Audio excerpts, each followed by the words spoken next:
Evening, everybody. Good to have you here on a cold something day in February. It's February 6th. And man, we were supposed to get a lot, I don't know, maybe like a few inches of snow, but it woke up and it was just freezing rain and ice and slush. And it's been like that all day, which it kind of makes for a nice, productive work day for someone like me. Kind of sets the mood. But I'll tell you something. I'm really longing for the mood of going out on the back porch in the morning and catching a sunrise and not having it be colder than a witch's tit. And miserable. Absolutely miserable. It's just what it is. But you know what? It's February. We're almost done with the first week of February, which means that we're 1 week closer to spring. Sprang has sprung. Tonight is going to be good because we're going to have Jim Lee joining us, the climate viewer. Hasn't been on in a while, not in an official sense. And that is what we have going on tonight. That's in the first hour. Now, in the second hour, I want to take a lot of calls. I don't know how much me and Jim bleed over. I wanted to try something with Jim on because, you know, if I give it a shot, if I give something new a shot with him on and it doesn't work out, then we can just say, okay, whatever. And that is a method I have discovered over here that might allow me to take some of your calls while a guest is on and have your call on with a guest so you can start asking guests questions. That is a huge, major goal of mine. And before I have to bring in, because I've inquired about this a lot over the last 2 years, and before I have to bring some sort of an audio engineer in here to start telling me what I have to do from a hardware perspective, like even from a mixing perspective, how I feed the audio back in to get it back onto the call, whatever, before I have to start talking hardware alterations over here, I want to see if there's anything intelligent about this method that I just discovered with Zoom. So, and it's very important that it doesn't screw up the timing or the video feed, the timing of and the flow of the conversation or the video feed that I have established with a guest. So, we'll try a little bit of that early in the second half, and if that works, I'll take a couple of calls from you guys that you may have for Jim Lee. Now, the real reason I'm bringing him on here tonight is for two main reasons, I should say. The first one is that DOGE, as it is making its way across D.C. and sticking its nose into every agency and bureau and NGO that it can, and it has provided us a lot of amazing information and also a lot of entertainment over the last few days to a week or so. But it has finally paid a visit. The Grim Reaper that is DOGE has finally paid a visit to the NOAA. And I want to talk to Jim Lee about what he believes they're going to find and what kind of impact any kind of accountability and sanity is going to have on NOAA, especially when it comes to talking about environmental sciences and everything else. And that'd be great because, you know, that's like the beating heart of all of the climate change narratives right now. So, and it's as politicized as ever. As any other science that government touches, it is just politicized and they follow the money and not the information. So there you have it. That, and then there's also, what else? Oh yeah, the AI arms race. You know, if he's going to be on, you know, that we can talk to Jim about the environment, the atmosphere. We could also talk to him about cybersecurity and whatever the hell's going on out there. I want to get his take on what all of this AI stuff, the China versus the U.S., our technocrats versus their technocrats. Are they all the same technocrats? Are we being duped? How serious is the AI thing? You know how serious Zach Voorhees says it is. And then in the second half, that really is going to lead me to something else, which is why we'll have a good time with Jim Lee. But there's been a lot going on this show lately, especially this past week.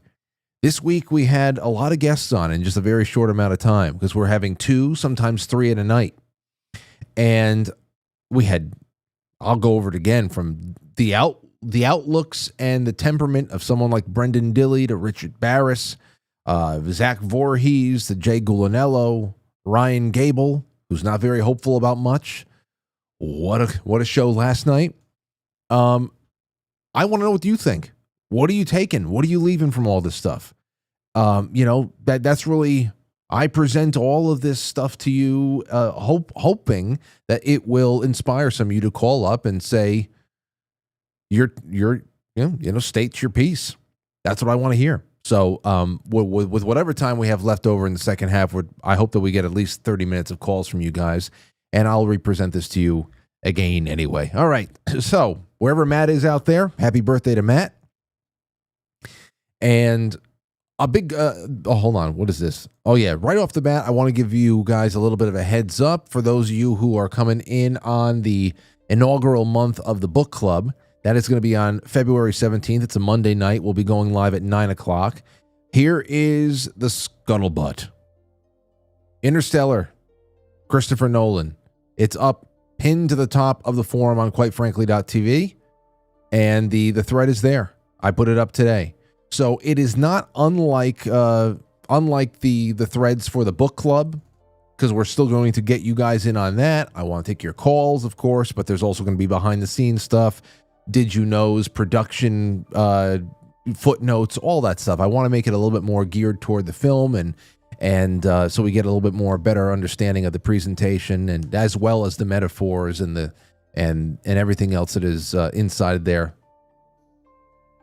That'll be nice. So that's all up there. So if you've already watched Interstellar, you're ready for for film club, you can start contributing to the thread. It's in there. And Monday, February 17th, that's going to be a really fun time. All right, more we have in the grab bag. This is from Breaking 911. USAID whistleblower Mark Moyer reveals how the government agency made him do a privilege walk. Instead of rooting out corruption, they ordered him to take on the identity of a Scandinavian woman and to talk about his privileges. He had to talk about his privileges as a Scandinavian woman? How would he know that? But I guess you can be anything these days if you're a lib. So it's not crazy to them. It's like an episode of The Office, I swear. Mark Moyer, he's a USAID whistleblower, and he joins me now. So, Mark, you started at USAID, and what'd they do the first thing? Did they send you to DEI camp? Yes, and great to be with you, Jesse. So I didn't get into the agency till February 2018, and this is one of the big differences that we're already seeing that in 2017. Trump administration was very slow to get into the agency. So I get there in February, and we have what's called a privilege walk as part of the orientation, where you are given an identity. Now, I was a Scandinavian woman, and so when they read lines like, I get discriminated against because of government services, or people don't look how I look. So you took a step forward if it applied and if it didn't. And so I ended up near the front, and the indigenous woman with unwanted pregnancy and the male prostitute were at the other end, and then we talked about our privileges. All right, so you were trained to be a Scandinavian woman in a privilege walk, not root out corruption. What kind of disguises do they use to fund these projects? I mean, do they just change the names of these things? Is there really some other reason we're doing this? Yeah, they're very effective at rebranding things. So in the first Trump administration, the priorities were support national interests, as they are now. Another thing was countering terrorism and promoting self-reliance. So I went to a country, just to give one example, they had a feminist women's book club that had been started under the Obama administration. And then they now said this is a counter-terror program because feminist women are key fighters in the battle against terrorism. Right, yeah, no. You give feminist women a book club so you can shut them up for a little bit and the terrorism will decrease. That's it. That's the whole point there. How can we distract feminist women so normal people won't have to put up with their bullshit and be terrorized? I hate them. I'm just trying to hold it all inside for you kids. Children, Uncle Frank is trying so hard to hold it all in and not explode. Ugh. It's tiny. Just gotta laugh. All right, let's keep going. It's just hilarious. No, it's not. Is it? Is it hilarious? No. Yes. Here's a little more for you. If the privilege walk wasn't enough, I have a little bit from, what's her name? Joy Reid. Of course, she'll always have a job. And she's sitting down with Elizabeth Warren, one of the premier harridans in Washington, D.C., and they're having a little bit of a talk, a chit chat on MSNBC, where it can be private, where you can have some privacy on the air because nobody's watching, until of course somebody takes an excerpt out to say, hey, look what's going on inside their treehouse. This is hilarious. Look. It's almost like peeking in on kids as they're playing house. Like they're playing house in there. Isn't that nice? Cute? Cute, no? They're cute. They're not cute. But take a listen to this because I think that this is just an exceptionally weak and pathetic position to be in. And it's actually quite delicious. I want to say what was really lovely about what you just said is just to remind people we built a government to work for all of us. Yes. Who built a government? We're just all better off if, in fact, the bird flu gets under control and that our eggs won't kill us. We are all better off. We're better. Yes. Your states can do that. Your states can do that 100%. 100%. There are people who are just as capable and just as knowledgeable about what egg is safe to eat and what isn't at the state level than it is in Washington, D.C. What Washington, D.C., it's they talk, but they're representing a foreign state. They represent some alien place that they want us to believe is actually America. It's not the United States of America. It's just not. But she's going to keep talking about this government that's been made for all of us when really she's talking about the fear that they are feeling because a government that only works for people like her and immediate underlings is being dismantled and the money's starting to dry up. Off. We make these investments in infrastructure. We make these investments in our payment systems so people don't get cheated. That's how we keep the economy going. And look. No, that's not what an economy is. But okay, keep going. Bless everybody who gets out there and makes a fortune. Bless everybody who gets up every day and goes to work. But understand the underpinnings of all that are something we all invested in. And now we've got Donald Trump and his co-president, Elon Musk, and they're just running a wrecking ball through it. Yeah, they're running a wrecking ball through her little sandcastle. We set that up for everybody. No, you didn't. Like I said last night, trillions can be cut off at the root. Trillions. And the average person who doesn't tune into this and get their talking points and doesn't get emotionally invested in what this saggy-faced lying bitch is saying, if they just went about their lives, they wouldn't even feel the money getting choked off because it's not even going to touch Medicare, Medicaid, Social Security, which is also illegal and needs to be sunsetted out of there. Okay? They wouldn't even feel it. That is how much criminality is going on here. She's talking about this helps we made this for everyone. And then she settled on the only thing that they have left. Donald Trump and his co-president Elon Musk. They keep running out this co-president shit. A reminder, by the way, to all of you guys and gals out there who come face to face with this stuff in your personal life. If you come face to face with this nonsense in your personal life, I just want to remind you to throw it on out there that everyone but Joe Biden was president for the last 4 years. Everybody but the guy who was inaugurated was president. Okay? They were co-president. Nobody elected Elon Musk. Everybody but Joe Biden was president. You see how pathetic this position is that they're in right now? The Democrat position is so weak that they've chosen to complain that a president who's not demented, even if you don't like him, does not have dementia, even if you don't like him, is delegating powers and seeking advice and outside counsel. I mean, this is something that every small business owner in America does.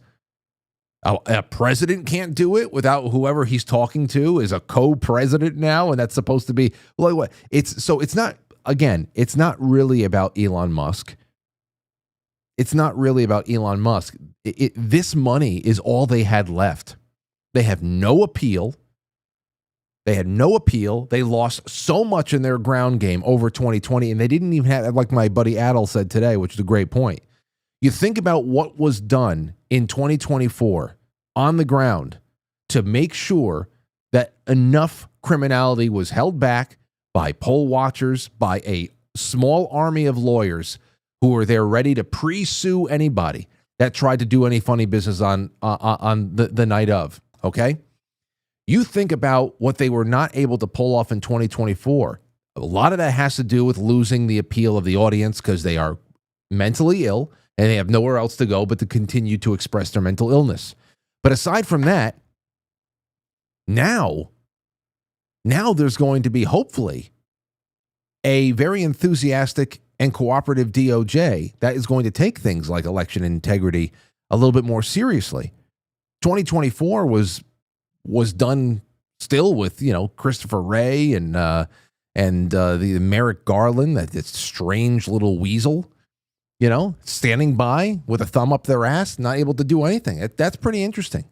So yeah, I understand. They're very, very upset here. Now, no one would possibly expect people from an opposing party to like the staff that an opposition president surrounds himself with.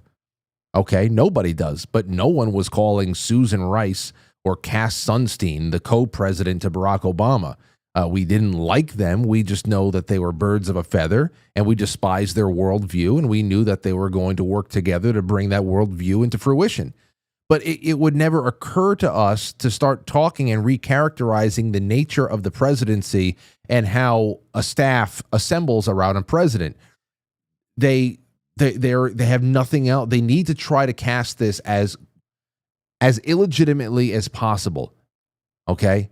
Because there's nothing else they can do, which of course brings us back to the ultimate irony that I said before. The guy Trump that just replaced was impaired the entire time he was president. Woodrow Wilson suffered a stroke at the end of his second term. Joe Biden was getting his diapers changed the entire time, okay? So before they ditched him in July, also remember this. I had brought it up on the show a couple of times. The tweets were amazing. These Biden campaign people and all that stuff, before they officially ditched Biden in July of last year, some of these people were coming out to the public to say, hey, listen, when you go out there in a presidential election year, you're not just electing one man or one woman.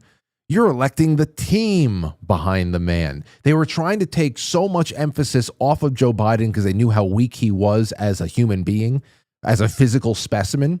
They were actually trying to sell this whole team. You're actually electing his staff. And now, they're out there. Elon Musk is the co-president. Nobody voted for this. Like, motherfucker, you were just trying to get everybody to forget Joe Biden was on the ticket. Sure, Joe Biden is old and he's got memory issues. He can barely walk. He shuffles around aimlessly. But just think about the dozens of people that you don't even know are there who are actually going to be doing all of his work for him. Vote for us in November. That's what they were doing. So this is delicious. See, this is. I understand that there's a lot of dark, cloudy areas, things that can scare the shit out of you if you look at it way too long and don't get an answer right away. But these are the things that still just make me feel pretty nice. Anyway, we got Jim Lee coming up, and I got some things that I think that he will be able to handle in stride. So let's do that right away. Thank you for joining us. Please share the show wherever you're watching, live or on demand, and bring people who never saw us before into the fold. because I'm sure they'll enjoy the ride for the next 20 years. That's what it's all about. We'll be right back. But resist we much. We must and we will much about that be committed.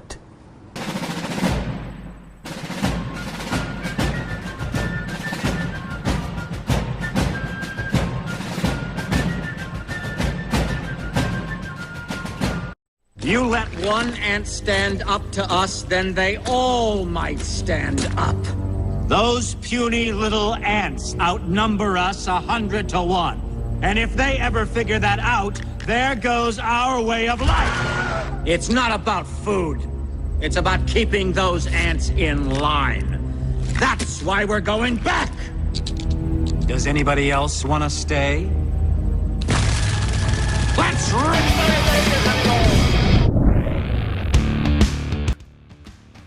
Anyway, ladies and gentlemen, we're going to be bringing on a friend of ours. Let's do it right now. He is the guy behind climateviewer.com, and he has been on this show and become a really close to this show for years now, getting closer and closer. And in fact, there's a good chance that this show would not even be on the air for a good portion of those years if it weren't for all of Jim Lee's help, because he always, whenever we have a problem with an update or some spasming piece of equipment or whatever, he's always there. He's a great guy. Jim, how the hell are you? Pretty good. Want to fight about it? Yes, absolutely. I need to get some stress alleviated at this point. But wow, it's good to have you on. And what in the DOGE is going on out there, huh? Oh man, people are losing their shit left and right. I love it. That's what I voted for. I wanted to see people absolutely losing their shit, and I'm getting paid in spades right now. Dude, I mean, we hear this from everybody that's trying to cope their way through it. Nobody wanted this, not even Trump voters. Like, what? Who are you trying to convince? This is exactly what we wanted. Are you fucking kidding me, bro? Yeah, I know. I wanted the. I don't even like popcorn, and I'm just buying it in bulk now. Oh my God! We just did a little bit of this and that on the we can call it waste and fraud aspect, but there's a few stories here that I really want you to touch on. And the first one is from ABC News. Let's put it up on the screen. Let me get you up there with me. Here's the headline. DOGE now has access to NOAA's IT systems, reviewing DEI programs, sources say. Now, aside from DEI, I'm just wondering, because as we're seeing here with USAID, what was being done and what they were funding and to what end. Obviously, giving money all over the world to make sure that teenagers in Nepal are atheists, that LGBT studies in Iraq, whatever the hell it is, it's ridiculous to think that there is no money flowing into NOAA to make sure that certain climate change narratives are held in place. It seems impossible to me. What do you think is going to be found here aside from DEI? Well, I mean, there's a whole lot of fuss about the fact that our government, we pay for all the equipment that NOAA has. So the fact that we have, we essentially paid for the equipment that's gathering all this information, all the information should be available to us. So there's, all this competition in the weather space. You know what I mean? Yeah. Weather.com and, VentuSky and windy.com and all these people. And frankly, there hasn't been much transparency when it comes to climate data. And when you've got NOAA basically pushing the climate change agenda and prioritizing that sort of thing, who knows what we're going to find in if we ever get into the internal emails. Oh my God, could you imagine what they would find, when they see the head of NOAA going, okay, we won't publish this report because. Yeah. I understood. And here's another thing I want to ask you from your personal standpoint.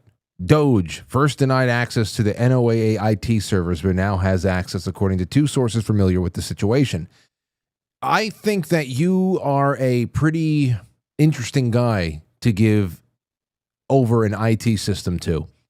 I obviously, like I said before, so much of what I'm dealing with over here and how we have patched this stuff together and overcome challenges and innovated, it's because, I mean, you're pretty damn awesome when it comes to this stuff. If you were put in front of NOAA's IT system, where are you going? Where are you going first? Forget about who has. I'm going straight to the log files, baby. I'm going straight to the damn firewall log files. I'm going straight to every single VPN connection that's made to and from that facility.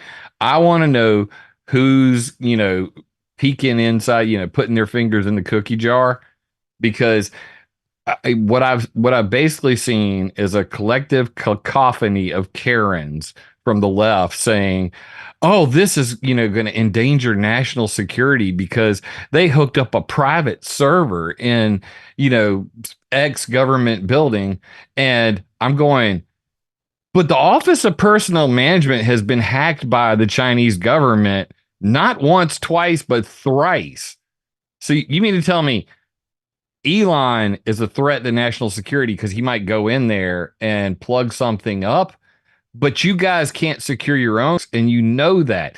It's hard enough for me to secure your freaking studio PC so that nobody, hacks the Frankly show and takes it off the internet's greatest gift.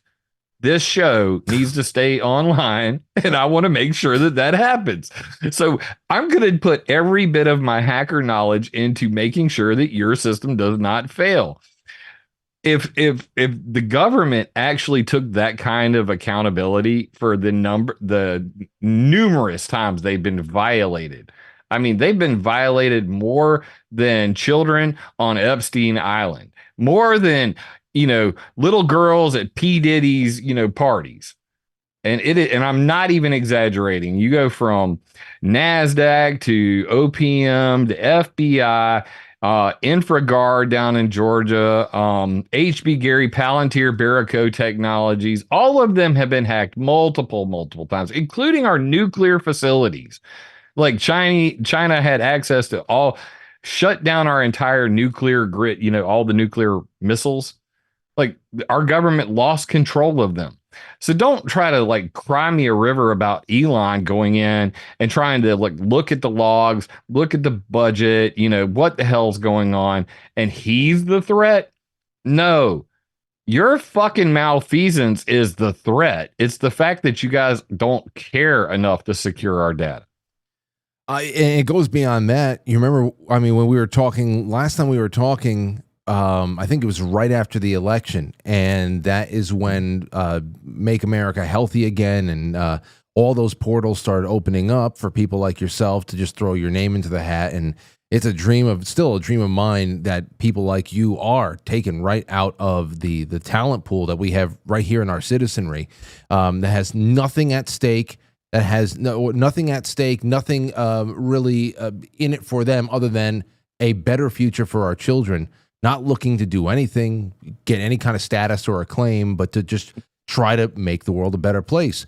Things like how to secure these, whether it be the energy grid or anything else, from things that we're wide open vulnerable for. And then, as you said right now, so many critical infrastructures have already been hacked multiple times. It's amazing we haven't had anything catastrophic happen. It almost makes you wonder if we have a hand in everything, if we actually really do have any adversaries out there, or if we're just making problems for ourselves. I don't know, because the way you say and describe how vulnerable we are, if we actually had any enemies out there, why haven't they exploited it to some catastrophic level?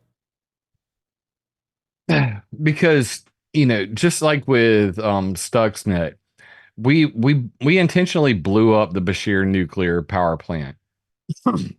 And by we, I mean the NSA and Mossad created a cyber warfare weapon that infiltrated the Siemens programmable logic controllers. They're called PLCs on the centrifuges at Iran's Bashir nuclear power plant.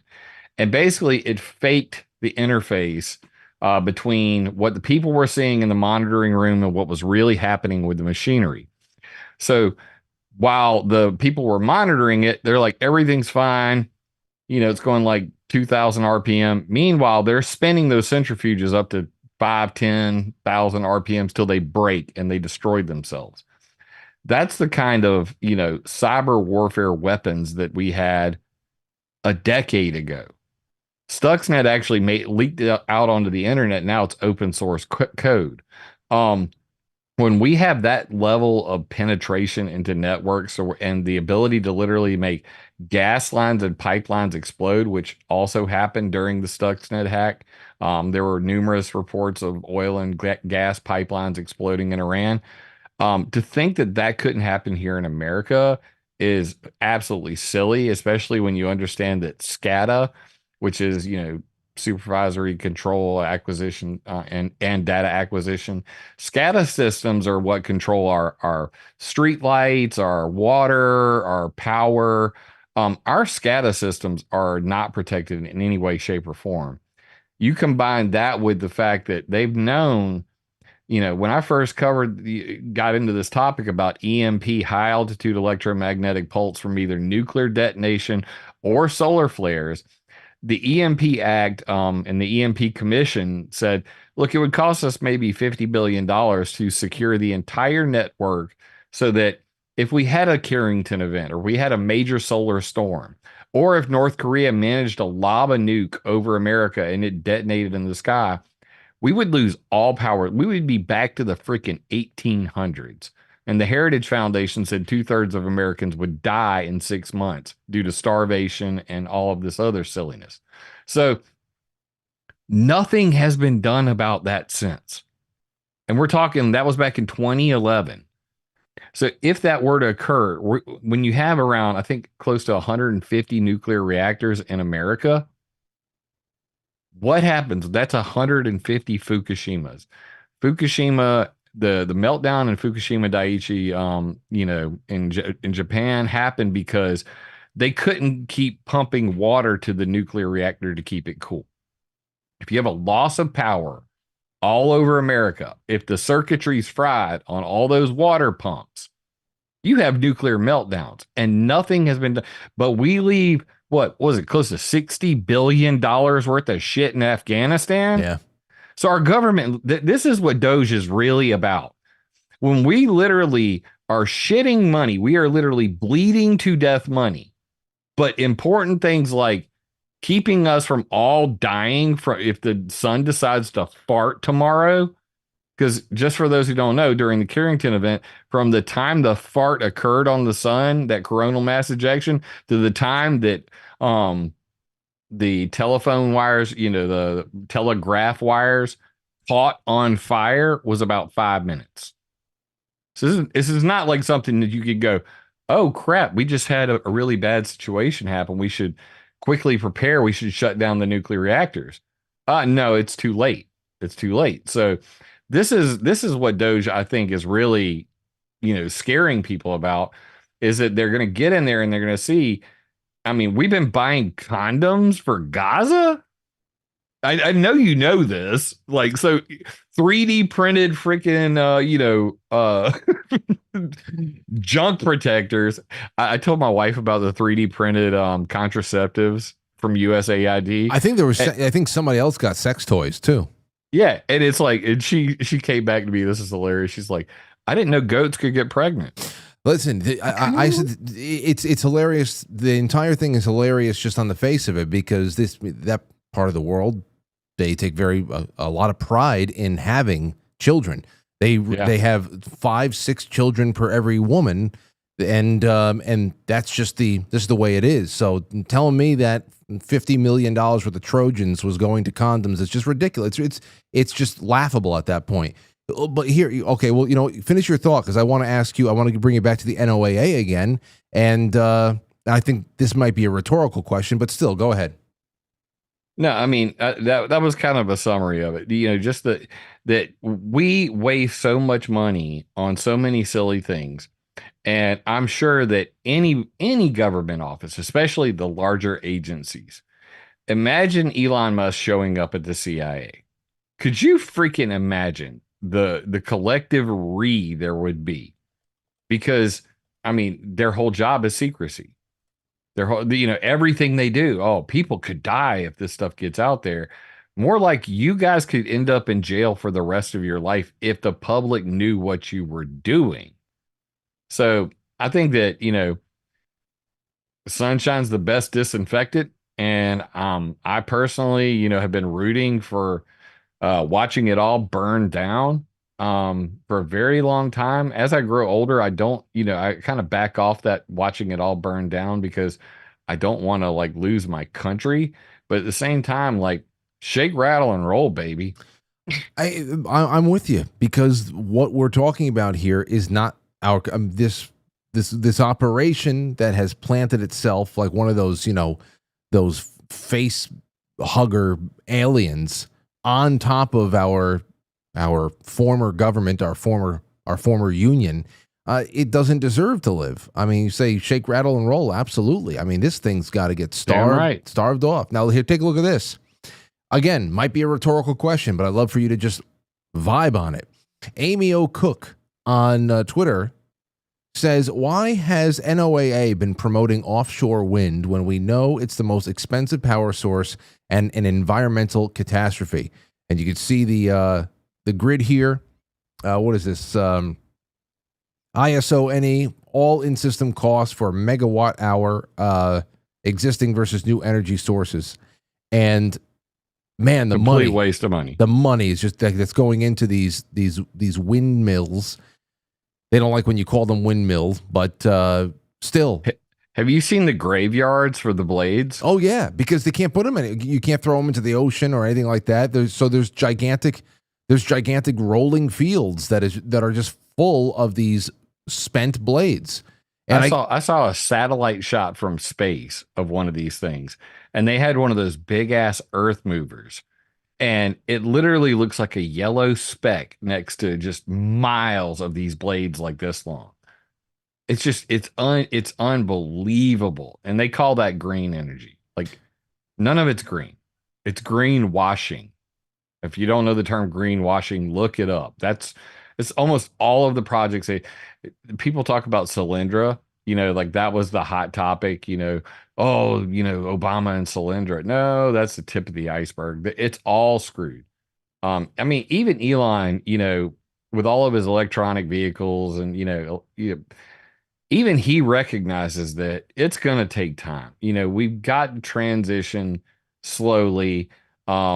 Regardless, everybody wants cleaner air. So like, even if you don't believe in CO2 heating up the planet, we can all agree that sitting in rush hour and not breathing that shit would be much nicer if, none of them were farting out all those nanoparticles that you're breathing. But at the same time, like, can we be realistic about it? You haven't even protected the electrical grid. The electrical grid couldn't handle, everybody being on electric cars anyway. And your solutions for transitioning from I hate that word, from biological fuels to electricity is just, all of them are really dumb ideas. From the hydrogen fuel cell to, I have not heard one good idea come out of these people. Now it's blue hydrogen. Have you heard of that? No, I have not. Okay, so you got gray hydrogen, which is hydrogen produced through electrolysis, but it uses like coal as a source to make the electrolysis happen. And then you've got green hydrogen, which is a mixture of renewable energy, like the stupid wind farms and solar, but you still have to rely on coal. And then blue hydrogen, which is 100% renewable energy that then turns, water and separates hydrogen and oxygen, so you have hydrogen fuel cells. So this is like the push of the future. To get rid of the chemtrails, they want to go to blue hydrogen powered planes. Well, let me ask you about that before we get to another question I had about the climate models and everything else.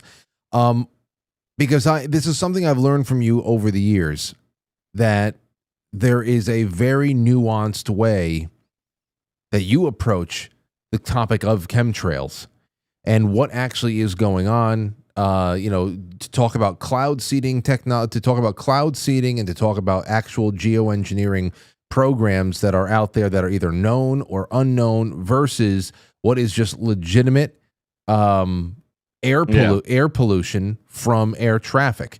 And and when you first broke this down for me on this show, you talked about how ship tracks were a really serious source of pollution in the world too.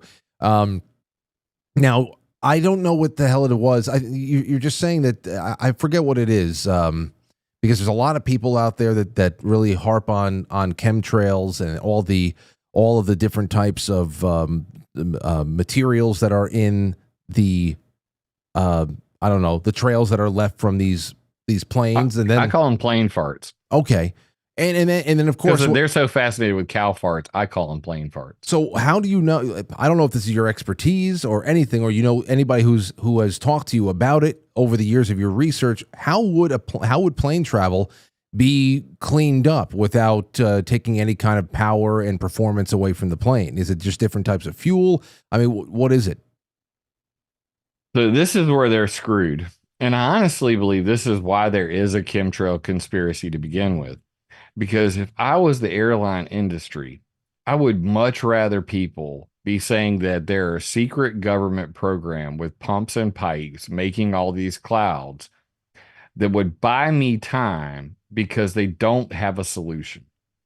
They've tried. I spoke at the EPA. I testified at the EPA in 2015 on aviation pollution. And at that time, they were already testing biofuels for contrail control.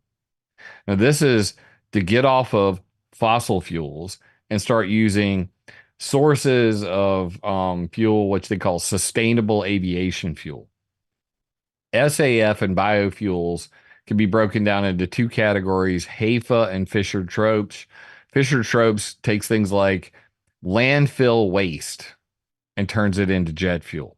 They literally collect CO2, they scrub it, and then turn CO2 into jet fuel. Things like that. On the HAFA side, it's like oilseed plants, camelina plant, jatropha, using chicken fat grease, like going to the local KFC and collecting that chicken fat grease, turning it into jet fuel. So biofuels, they have different what they call feedstocks. So they've been trying to transition to biofuels because they believe that would reduce the particulate emissions, the amount of black carbon, carbon black, military, manufactured, black carbon, soot, that it would reduce the amount of soot coming out of the jet exhaust. So if they call it drop-in fuel now. So right now, there are many different airlines that are doing what's called like a 50-50 mix. They call it a 50-50 blend. So they'll be using jet fuel and some type of biofuel. There have been many tests where, they had one recently where a commercial flight went across the Atlantic completely on biofuels. So the problem they have is, how do we come up with an alternative source that does not make cirrus clouds when they fly through ice supersaturated regions? Now, this does not make me popular. This is why that I'm not out for the popularity. Most people just, flip their middle finger, call me a shill, and all that because I'm saying this. But Tennessee banned chemtrails. Okay. Tennessee banned geoengineering and intentionally blocking the sun. Yet with an 80% accuracy, if you come to my Telegram chat, we will tell you, if you live in Tennessee, especially, come to my Telegram chat and we will tell you when the chemtrails are going to show up. Why? Because all you have to do is look at the atmospheric conditions to know if planes are going to make clouds or not.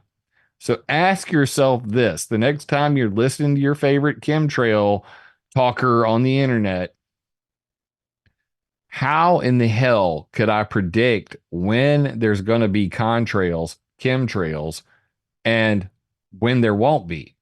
What are the conditions? Because I have a direct phone line to the Illuminati. I mean, the Illuminati funded this double wide, finest double wide on the planet, paid for by the Illuminati. And that's why to the smartass in Rumble chat saying debate Dane Wigington, if you can convince that dumb motherfucker to debate me, I will personally wire you $1,000. That's an open invitation to anybody. So hate in the chat. I'm gonna fire back. Call in later, but don't come at me, bro. All right. Let's calm down. So the people get real heated about this shit because it's like a cult of personality. Well, this is the reason why it was always very interesting to me, and I like listening to everybody, including Dane whenever he shows up on a show over here. That he's been on this show once before. I'd love to talk to him again in the future. So but the whole thing is, it's interesting to me because I see how people become very, very emotionally invested in their very specific brand of theory. I was talking about this a couple of weeks ago when my buddy Jay was in the studio and we were talking about JFK, how I had at least one person swear off my show because I did not agree with him on the driver being the shooter theory, which when you really comes down to it, does it even matter who the one that pulled the trigger is if we know that it's a hit? It's an inside job. So I understand how people become very protective over that, but it's not like, even if this is just, first of all, I want to know about the conditions. What you say you can predict this to 80% plus accuracy. What are the conditions in the sky that that when air traffic is passing through it, there's going to be cirrus clouds made? It's called the Schmidt-Appelman criterion. Anybody can Google it. Schmidt-Appelman criterion. You can actually go to windy.com and you can pull up the radio sign data and you can look at these radio signs, which are the weather balloons. They throw them up in the air, and as it's going up, it measures the temperature, the dew point, and the relative humidity and what's called the dew point depression. So if it's cold enough and it's wet enough and you see those lines come together on the skew-T plot, any plane flying through that area is going to make contrails. That will, and this is where people really lose their mind. Contrails are short and they disappear. Chemtrails, they stick around, they spread out. So this is really about semantics. Contrails, when they spread out, aren't contrails anymore. Chemtrails, when they spread out, aren't chemtrails anymore. They're cirrus clouds, CIRRUS. They're ice clouds. So doesn't matter what you believe about how they were created, you can go and you can verify with the data available on satellite imagery, on radio sign, on multiple different websites. And then I can go look in real time at webcams, because if you guys don't know this, there's webcams all over the internet pointed at the sky. And I can then go verify, yeah, I was right. Happening again here today, every plane flying through the area. Now, people see two planes flying together. They say, one's making a chemtrail, one's not. What's up with that, Jim?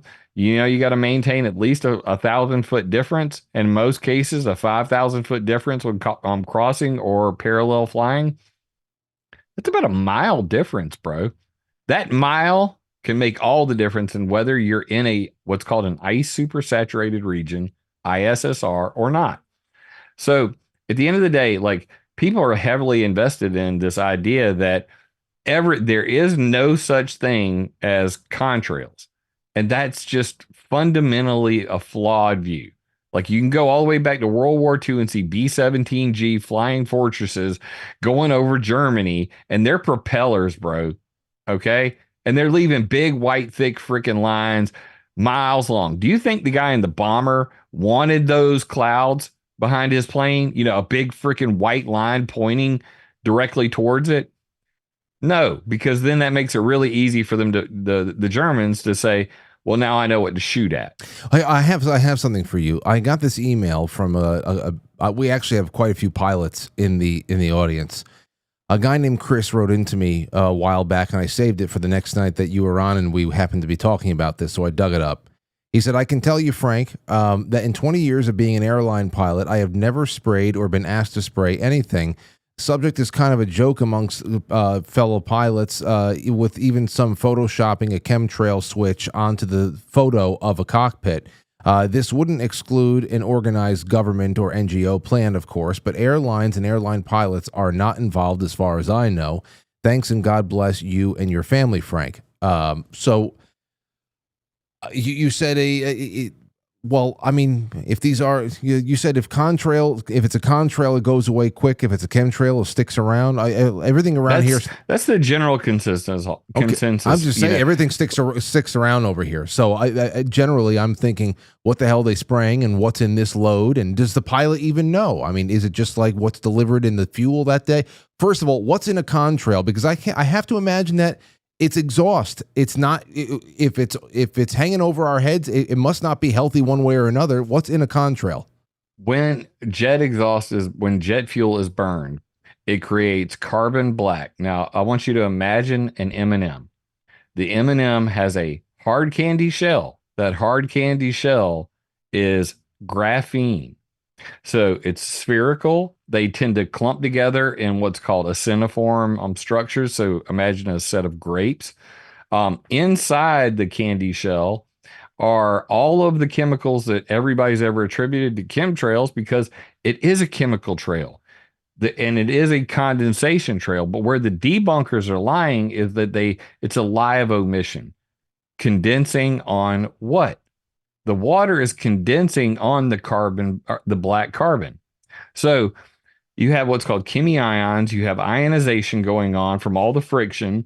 You have black carbon, which is filled with vanadium, aluminum, barium, strontium, copper, nickel, lead, manganese, and the list goes on. All of this you can read the reports. climateviewer.com/cirrus clouds matter, all one word. And all of these metals, there have been hundreds of flights. Ulrich Schumann from Germany's DLR has published these reports for like 2 decades. So like we have known all this time that yes, cirrus clouds, whenever Dan DeCizio, back in 2013, he flew through cirrus clouds and determined that up to 75% of the cloud seeds in cirrus clouds were man-made metals. So it's very easy to say that man-made clouds, the cirrus clouds, artificial clouds is probably the best description for them, and that people want to conflate this with geoengineering or weather modification. It is weather modification. You know why? Because it was sunny. Now it's fucking cloudy. That it means your weather changed. Is it geoengineering? Yes, it's geoengineering because it's blocking sunlight and it's reflecting it to space. That's called solar radiation management. But what you're talking about in this particular case, it's incidental. And you can't get around not doing it. The problem is if you go to any legislator or scientist, they're going to immediately say it's inadvertent or accidental geoengineering. Okay? And that's where the rub happens, because geoengineering, by definition, stratospheric aerosol injection, the goal is to loft chemicals as high as possible in every paper I've ever read on geoengineering going back to 2009 has said to loft a proper geoengineering the stratospheric aerosol injection program would happen between minimum 60,000 feet. But Jim, would it be, because I remember John Brennan talking about this in public in front of the CFR.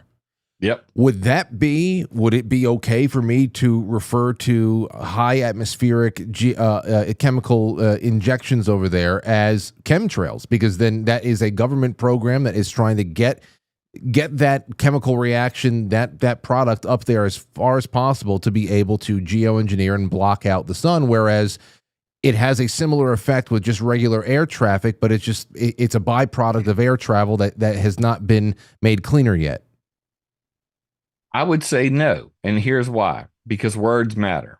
So the word chemtrail is so tainted at this point. Right. Even the word geoengineering is so tainted at this point that people don't understand that cloud seeding is not geoengineering, that HARP is not geoengineering. Do you follow? No. So like chemtrail has become a catch-all for all the things. I sent you the article earlier.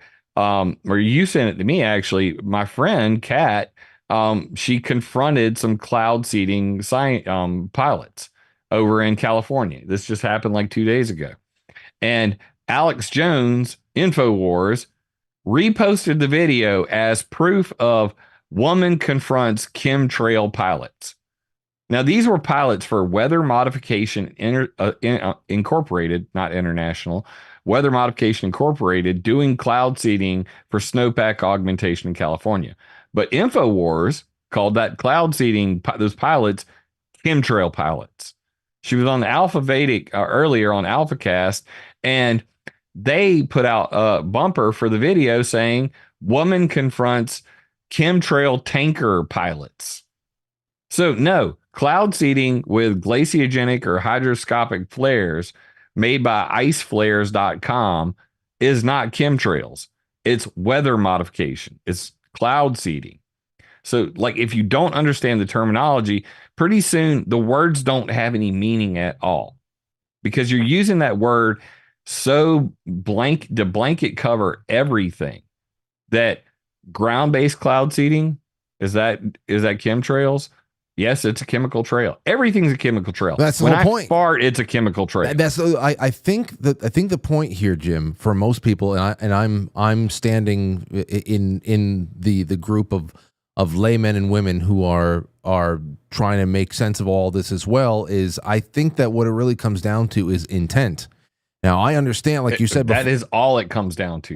You nailed it. And that's what I'm talking about, because you had said it before. Wouldn't it be great to one day be able to sit in traffic and not all be in electric cars, but to sit in traffic and maybe be in a tunnel and not just be huffing the worst shit possible. But it's not a conspiracy that everybody in traffic that day is driving a car because they want to ruin each other's lungs. It's just how you get around. So, but here's the issue. When we talk about air traffic above us and how it may be affecting us, just like how you said ship tracks affect people in ways that they don't know. It can't be harmless. So what is normal air traffic potentially doing to human life? Anything?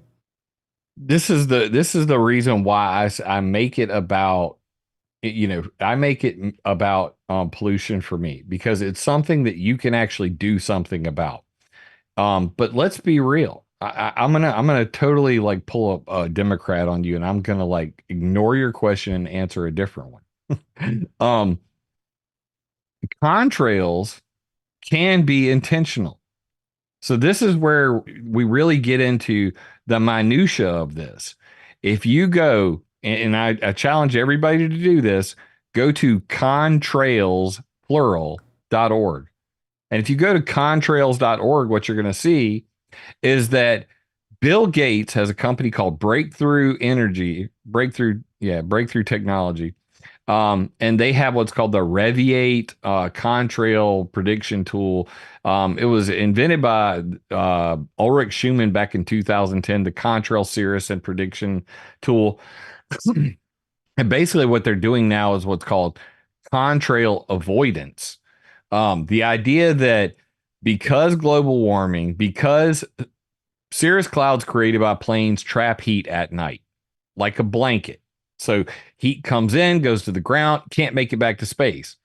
So they've come up with this thing called non-CO2 emissions from planes.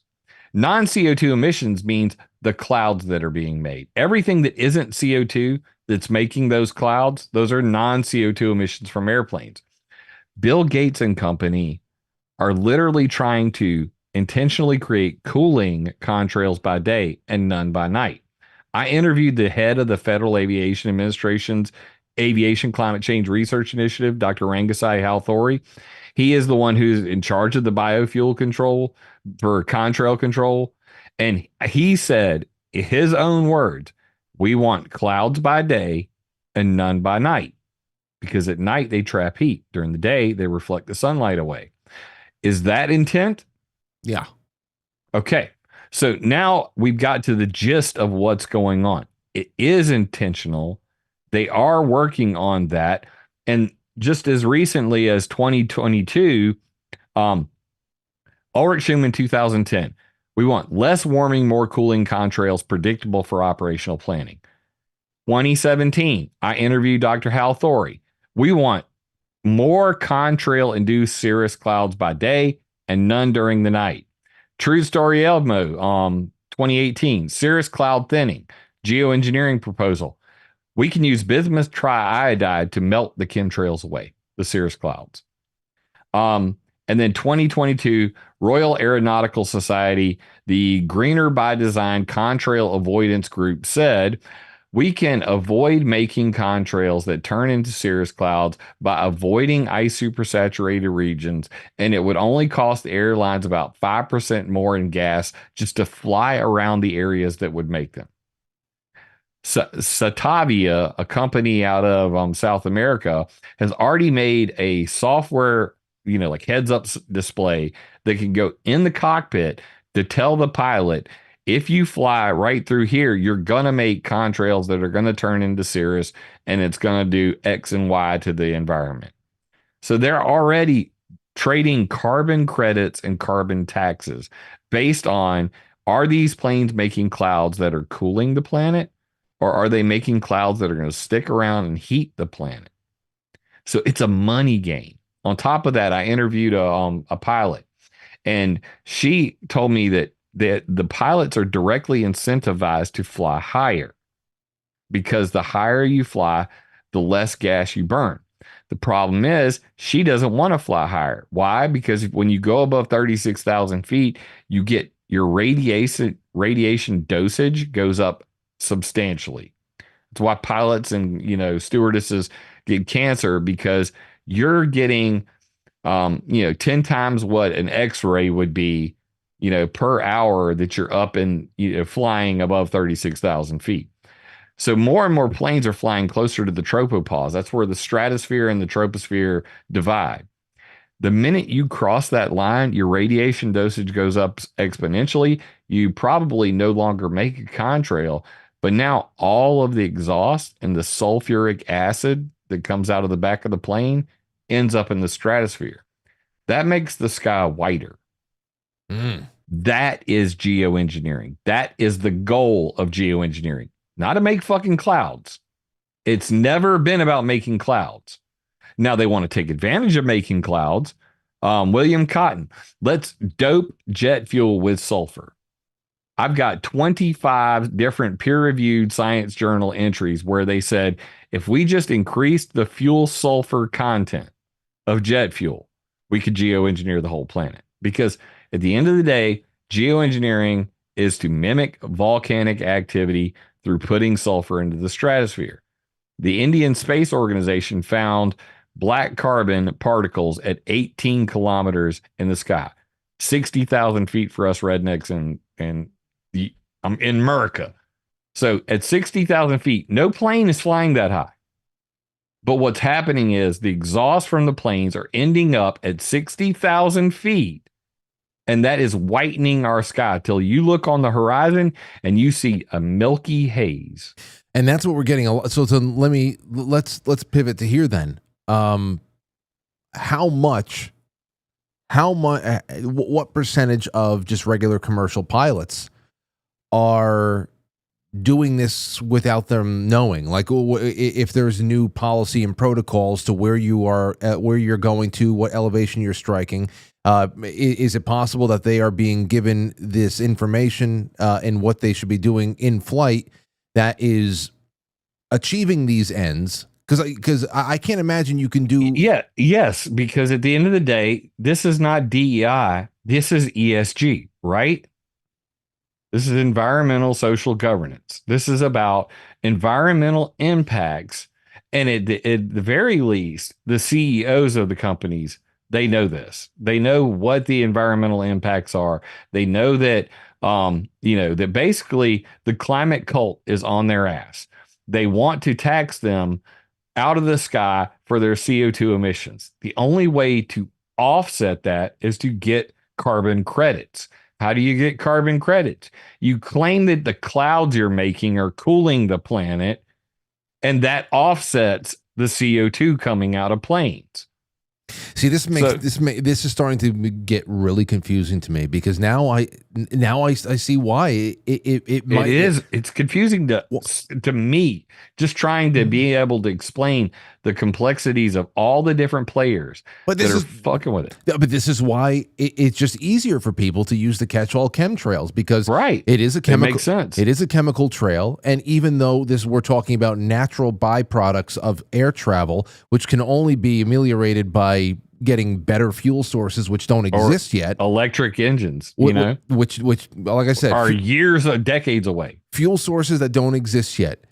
So it's almost like, okay, well, if we want to have modern air travel, we just have to put up with that. But now what you're saying is that there's this other factor of certain influential groups and whatever that are getting planes to have to operate at certain altitudes so that they can reach geoengineering goals.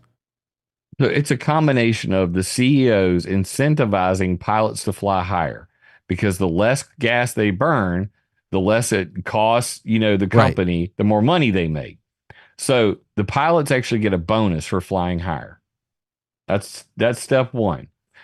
Step two is, if the higher you fly, the more chemicals end up in the stratosphere, not the troposphere. You don't make clouds, but you end up geoengineering the planet. Is that intent? I don't know. You tell me. For somebody, because I think that those with the ESG arm twisting out there would like to say, hey, well, if you fly a little bit higher, you'll naturally save some money, you'll get credits and all that stuff, but you'll also help us blot out the sun. You're burning less fossil fuels. You're helping the planet by flying higher. You're going to fucking die from cancer.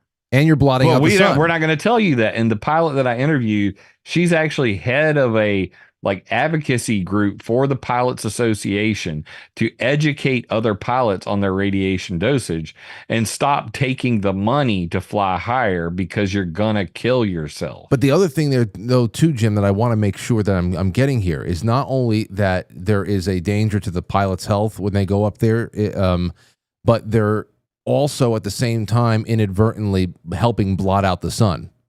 That's correct. Okay. And you can see this on any given day.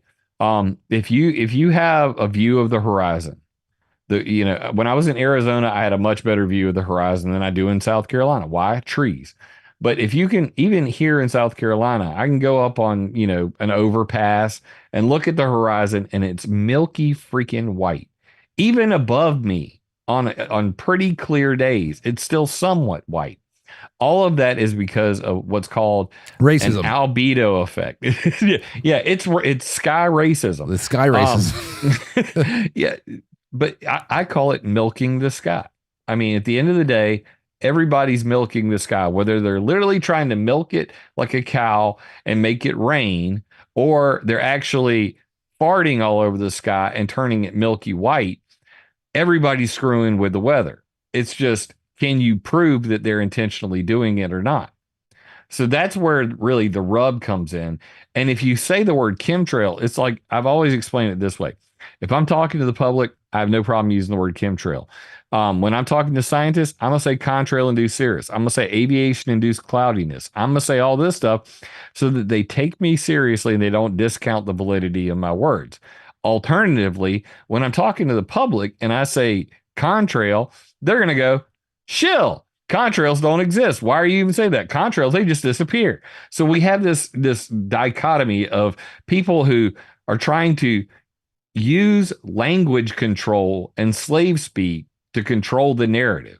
So at the end of the day, this is like one of my picking points on propaganda and psyops, is that through the use of words that maintain a master-slave relationship, that is how we do mass mind control. And the media has done this for years, and now it's sad to see the truther community doing the exact same thing to each other, where, oh, you can't use that word. Well, why not? So I said to Dr. Hal Thory when I was talking to him, I said, if I go outside and I point at a cloud and I say chemtrail, and you point at the exact same cloud and you say contrail, we are both right. And he said, I see your point. You're correct. Because he gets it. But the majority of the public does not get that it is a high level descriptor. It means different things to different people. I get it. No, I get, and that I get, and especially since someone like me, I'm not interviewing scientists like you have in the past. I'm not testifying before the EPA, but I am hanging out in the comment sections, and I see how people treat each other when there's any kind of difference in nomenclature or whatever the hell it is. And I mean, even Dane Wigington. Listen, I give him all the credit in the world for bringing this to people's attention. I think Dane Wigington is a net positive. Where we disagree is that he says that contrails don't exist. Let's throw that out. I don't care about our differences of opinion. But even Dane Wigington does not use the word chemtrail. In fact, he discourages anybody from using the word chemtrail. Isn't that ironic? And he says why? Because credibility is key. So he only uses the word geoengineering or climate engineering when he's talking about it. You will never catch him saying the C word. Every once in a while, it doesn't matter what it is. It just comes to, it always comes to a point where certain words have to be retired for at least a while, because they just get overused and people's eyes roll over. And I understand it. I understand. It's like sus. Sus was cool for a while. And then people were overused the word sus, and now they're on to something different. Well, let me move on. Let me move on to something different now too, because it's already 10 after 8, and shit, man, I gotta, I at least have to ask you some encapsulating thoughts on AI, because we can't. I only got about maybe 5-10 more minutes before I wanted to move on to open lines. But let me first ask you this real quick, as concise as you can give it to me. If DOGE goes into the NOAA and they turn AI loose on these climate models that we have been fed over the years, what would you say is going to be shown to us when I don't know, when they're not being edited for public view and they're actually being analyzed somewhat unbiasedly? I think it would be very quickly that in a minute amount of time, the AI would come back and say, we do not have enough information to make an accurate prediction. And I don't need AI for that. I mean, anybody with a freaking brain and or a cell phone can literally pull a sucker out, do this on a daily basis. Take a screenshot of your 7-day forecast. And then 7 days from now, 2 days from now, take another screenshot of your 7-day forecast. And every 2 days, just take a screenshot and realize that 7th day was so freaking wrong. It is insane. So if we can't predict what the weather is going to be 7 days from now, how the hell could we predict what the temperature of the planet's going to be 100 years from now? And just to accentuate the point, what kind of fucking idiot makes a prediction that says that if CO2 keeps going up, this will be the temperature 100 years from now, and does not account for anything, socio-economical, industrial, technological that's going to change along the way? Like, everything is going to, think about where we were 100 years ago and where we are today. And that includes just the general greening of the planet. When you tell me, someone who doesn't really know too much outside of what's available out there, and I just apply what I learned in 3rd grade about plant biology and everything else. Plants love it. If you tell me that CO2 is going to be more available to the Earth, I'm thinking, okay, well, we're gonna see the rainforest come back for a little bit, unless we. I mean, there are industrial farmers that literally pump CO2 into their crops. There are freaking hemp. People are growing marijuana who literally have CO2 regulators to make their weed grow stronger and bigger. So it's just, it's laughable. But the real problem in a nutshell with AI is this: it's a love-hate relationship. I love it when I'm, wanting to come up with a new line of code or combine some, GitHub distros or stuff like that, repos. But then this AI arms race, it's at the expense of security. I've always said this, that we have designers and we have security experts, and they rarely are talking to each other. And it's the most rare is someone who is a designer that also understands cybersecurity. So we always have this break in, you know, the intelligence gap, but that should be linked together like this. Design has to be secure. Otherwise, what good is the design? If a user can use it, but people can hack it, it's not secure. No, why would people use it? So the same is true with, you know, all of our systems.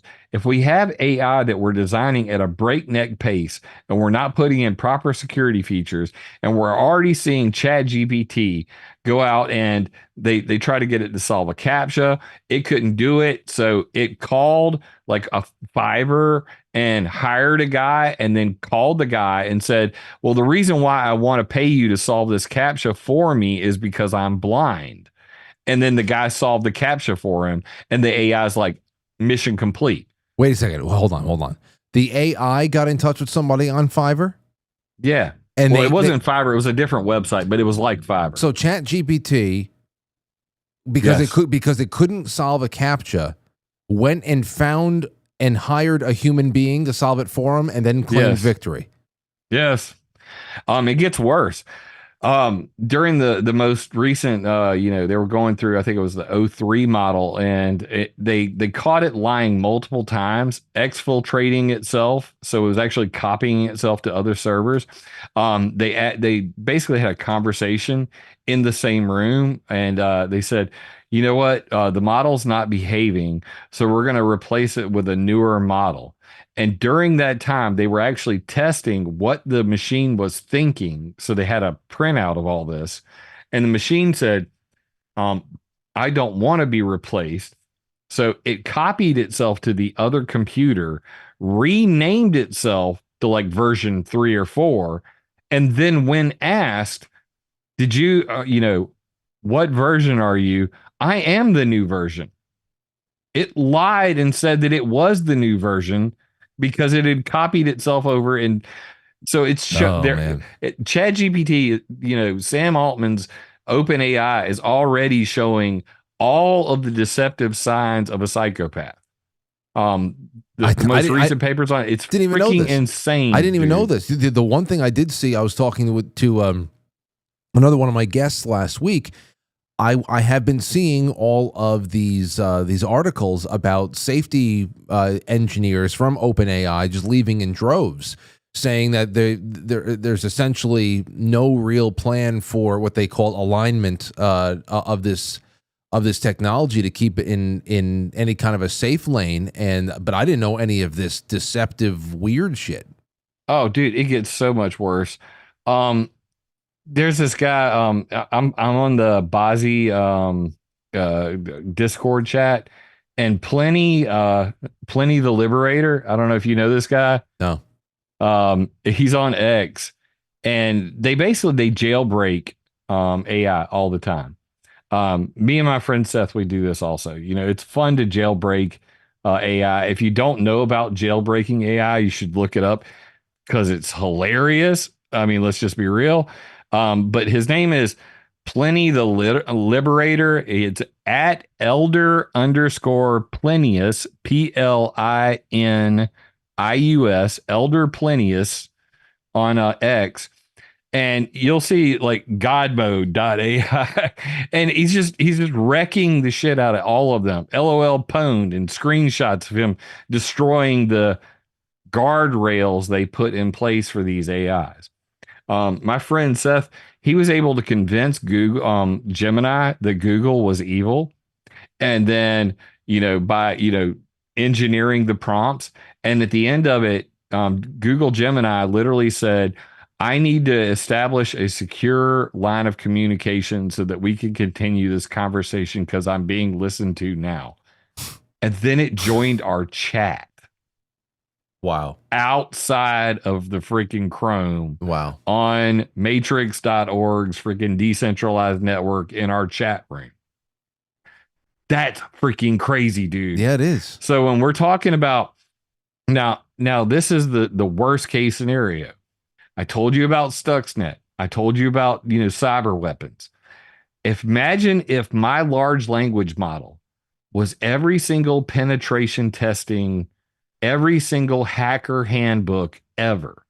If I trained an AI specifically on every single hacking method, every single system diagnostic, and then told it, destroy, there is no system on the planet that could stop it, because humans are very good at coming up with ingenious ways to do like buffer overflow attacks, DDoSs, and all that stuff.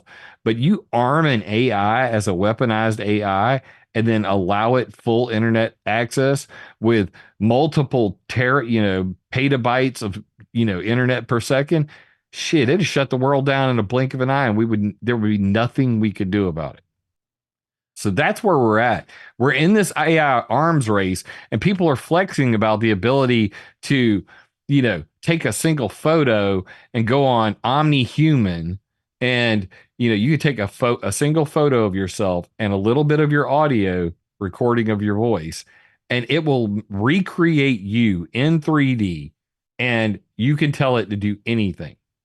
And this just came out. It's not even public yet. It's called OmniHuman. It's going way too fast, dude. So like the big problems I see going forward to this, I've always said, believe none of what you hear and half of what you see. And I'm sure that a lot of people that heard me saying the contrail word earlier are already believing none of what I said. Fine. But we're going to get really close to a world where you can believe none of what you hear and none of what you see.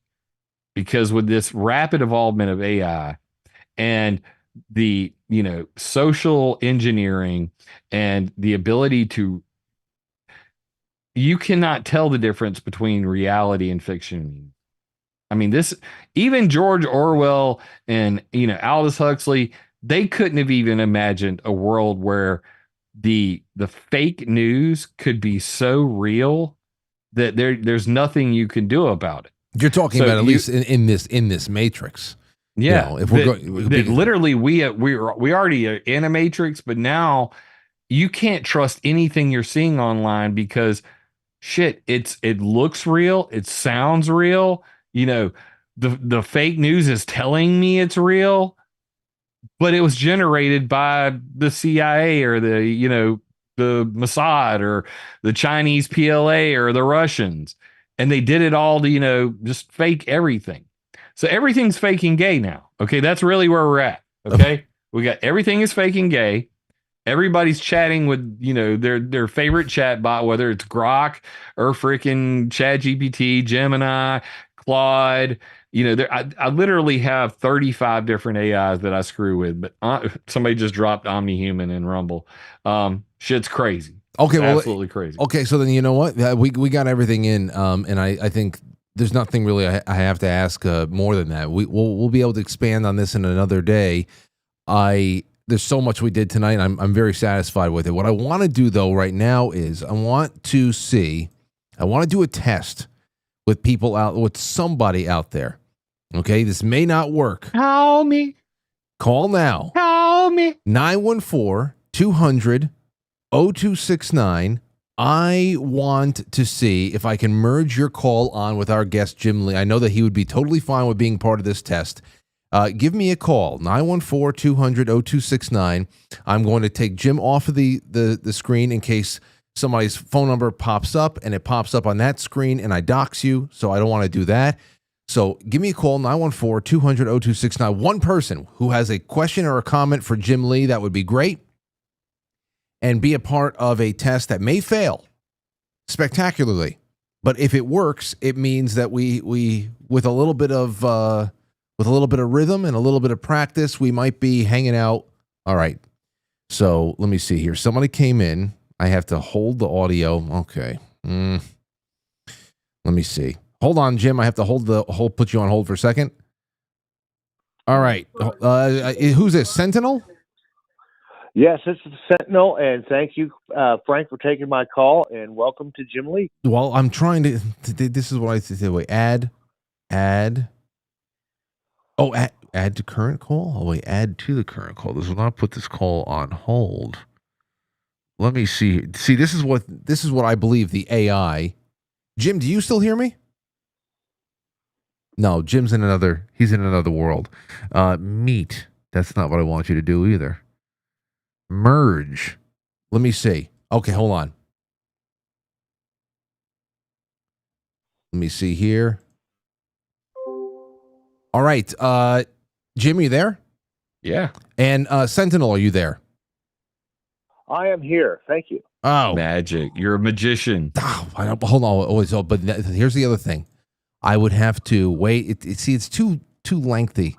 Now what I have to do is pin Jim Lee here so that anyway, go ahead. Ask Jim Lee a question, Sentinel, and I'll figure this out as you're talking. Okay, so I would first start out with a comment that both Moriarty and I, who are regulars here with Quite Frankly, agree with the 7-day forecast, and that the meteorologists don't know what the fuck they're doing. We've been saying this shit since the 90s. Two, when we were in college in the early 90s, the big concern that all the environmentalists that are the watermelon people were saying, we got to worry about carbon monoxide. Well, that made sense because carbon monoxide is poison to humans. But since then, they've evolved it to CO2, which is food for the fucking plants that we make. It's a symbiotic relationship. So, and they forgot about the acid rain, right? Oh yeah, we had that shit when we were in high school. People were talking about Ohio getting burned up with acid rain. Oh, acid! I remember that was one of some of my first growing up. When I was going into like kindergarten, 1990, 91, 92, first, second grade, all we heard about was acid rain and the hole in the ozone layer. CFCs and acid rain and the ozone hole. That just didn't, fit the bill anymore. Now it's ocean acidification because of CO2. It's not acid rain anymore. It's ocean acidification. Okay, go ahead, Sentinel. So since then, and all this evolving, my nephew was a forensics student in high school. I got invited to supervise, judge these debates. And we have all these statistics that all these high school people are quoting. They're from, government sources and the lobby for climate. And one of the big things was that the ocean is warming up. And I have no way of validating that. What could you say about how the climate, based on the rise of CO2, is causing the ocean to heat? Is that a thing or not? Thank you. So it's not. It's really not a thing, although they keep claiming it's a thing. Specifically like the AMOC, where the anyway, I won't get to the nerdy part of it, but basically the entire current system of the ocean is going to get thrown off because heat balances are incorrect.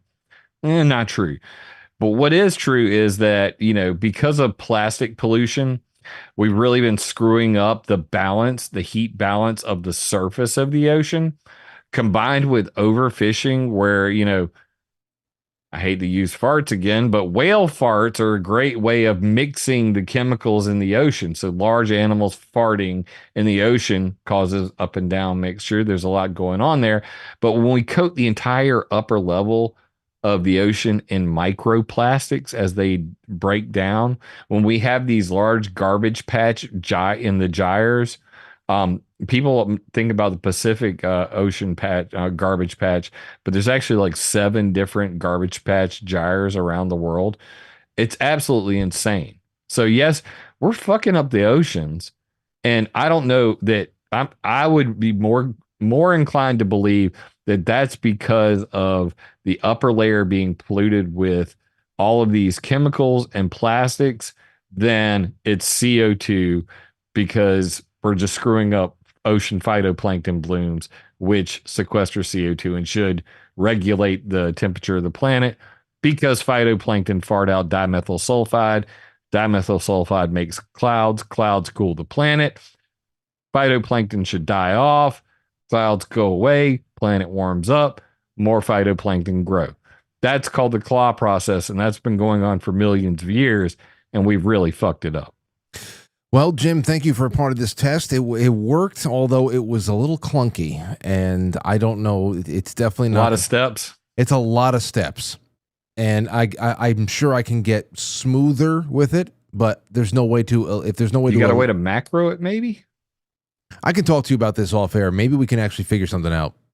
Because maybe we can just like write you a macro, and you can just hit a hotkey, and it just does all the steps at once. Oh well. Again, we'll talk off. Jim Lee, climateviewer.com. Thank you for everything, my friend. It's been a wonderful experience tonight. Hey, I appreciate you having me on. And anybody who wants to find me, connect.climateviewer.com has a link to all of my things. Connect.climateviewer.com. Check me out on Substack. I'm always bitching on YouTube. And Frank's it asked me to come on as pilled. What's the other word for it? The network. Foxhole. On Foxhole. I will do that, brother. I will do that. I made 5 videos last week. You'd be proud of me. I'm like almost a quarter Frank's capabilities. Well, you let me know, because as soon as you have a set time and night, that is what we can really work with there. So all the best to you, man. Send my best to the family. And climateviewer.com. Also, if you're watching on Twitter/X, in the title of tonight's show, you can click right through to Jim's Climate Viewer Twitter. So there's that. Yep. Okay. At Climate Viewer on almost all the things. Perfect. Have a good night, man. Thanks for everything. Appreciate it, man. Best show on the internet. Oh, man. He makes me blush all the time. I don't know what the hell. What am I going to do? All right. So we have exactly a half hour for calls, and that's what we're going to do. Let's take a really quick intermission. Come back. The rest of the show is yours. Like I said, it's a little bit of a tedious process, but it worked.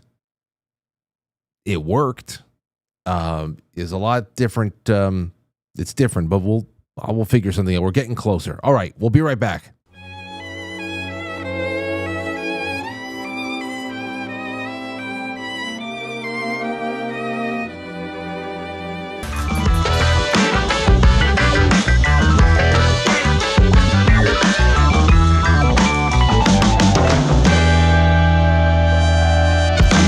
Quite frankly, over on quitefrankly.tv, pilled.net says Red Pill News has call-ins with guests all the time. I'm sure he'd be happy to help. I'll ask him. I'll ask him what he's using, especially if it's not. You know what it might be? It actually might be Zoom webinars. And here's the thing. What I want to achieve is that for those of you who are out there, especially all of our truckers who are listening in their rigs, and you guys are driving and you're listening live and all that stuff, you're just streaming it from your phone through the auxiliary in your rig, and you're listening to it. And let's say one night you want to call in. I want to make sure that people can call in by dialing the number. I know that Adel and a bunch of other people make it possible for people to join in on their Zoom webinars by giving like little web keys and stuff like that. So that they can join in. But I want it to be a direct call from a phone number so that anybody can do it from their living room, whatever. You don't have to be too tech savvy and, call a number or click on a link and then put in a PIN. I don't want there to be any second step. I don't want anybody to have to put any PIN in there or whatever. So I'll ask Zach, but I would hazard a guess that a lot of people are probably using things like Webinar, where you can keep people just showing up on the side and you can pull them from the side and drag them into the call and stuff like that. But I'll ask him. Perhaps there's a shocking solution for something I do want. Boys Blanc, Doug Simi, C. Blanche, Homegoy says, great show tonight, Frank. Thank you. I hope you're all. I had a great time. Always trying to learn things, and Jim Lee's got a lot to say. He's a little bit of a hothead, though. I say, Jim, we're going to talk about it, and listen, just be cool. Just be cool. I don't know what's going on out there. Don't just be cool, especially when you see the chat room. It's very, very emotional. You trolls in the chat room, please don't pull them off track, please. The Sentinel says, good show. Glad I can help with the test. Sentinel, you just Yes, you helped. It was a very historic test right there. Hopefully that it leads to a very smooth solution to what this show desperately needs, and that is to be able to get you guys and gals at home to talk with the guests, especially those of you who don't really vibe with what's going on. I want to hear people calling in saying, I don't know, this doesn't really shake out for me, and here's why, or this and that, or take. I want to sit back and listen to that. At that point, I'm a mediator, make sure everybody's being nice to each other. But I would like to sit back and just see what you guys are coming up with that I might not have thought, or perhaps you could have said better. All right, so that's what I have over there. There I have Jay Semo and all that. Yeah, Climate Viewer just says, I'm so emo. He's a very emotional guy. All right, let's take a call. Give me whatever the hell you got, and let's just go from there. 860, you are on the air. What's on your mind? It's whatever you want to talk about, too. Go. Well, I'd like to talk about the chemtrails. I've been waiting for this show for a long time to talk about that. Okay. I've been photographing them for a few years now. And I could say one thing that's dead on is they always spray before the rain. If it's going to rain today, if it's going to rain tomorrow, they'll spray today. And they spray. I'm from Hartford. They spray at night. You can see it through the moonlight. You can see the trails in the sky at night. Oh, I do too. I do see that as well. I mean, because even Aurora has noticed it when there is a trail that crosses right in front of the moon. Yep, and there's different chemicals they're spraying because they disperse differently. But another important thing I want to say is I go to upstate New York all the time, Vermont, Maine, New Hampshire. I love it up there. They don't spray there often, but they do spray, but not often. But when I'm in Vermont or upstate New York and it's 70 degrees and it's got a t-shirt on, it's nice, they start spraying, boom, it's 80 degrees, and I'm sweating. It creates a greenhouse. They say it's for to cool. It's going to cool it. It's not cooling anything. It's a greenhouse. It gets hot. Yeah, I have to become a little bit more observant with that as far as patterns go. But well, man, I'll tell you. Last summer and the summer before, I mean, we were dealing with a lot of different things. The last 2 summers, we were dealing with at least one full week each year with these weird pink sun incidents with all of the so-called wildfires that are in Canada coming down here. It's things I've never seen before that had become normalized. But I'll tell you one thing, man. We just had Rob, me and Rob, we work out together for, this is going to be 11 years that we've been working out together. Thursday, different days, but 2 days a week, usually Thursdays and Saturdays, whatever. We have not worked out together since just before Christmas. Every Tuesday and Saturday since Christmas, it has been either, this miserable below 17-degree weather where it's just like, what's the point of being outside? You're not even going to get, or something else. And so we have this biting cold, but also when we are in that zone from July until almost the first week in October, now we have this thing where it is the humidity, which is always, up in the Northeast, we get a lot of humidity. But boy, it was suffocating last year too. And it does feel like there's a wet blanket hanging over everything. And I feel it. Yeah. One other thing, I used to drive, once in a while, I go to Florida or South Carolina or something from Connecticut. I drive down 95.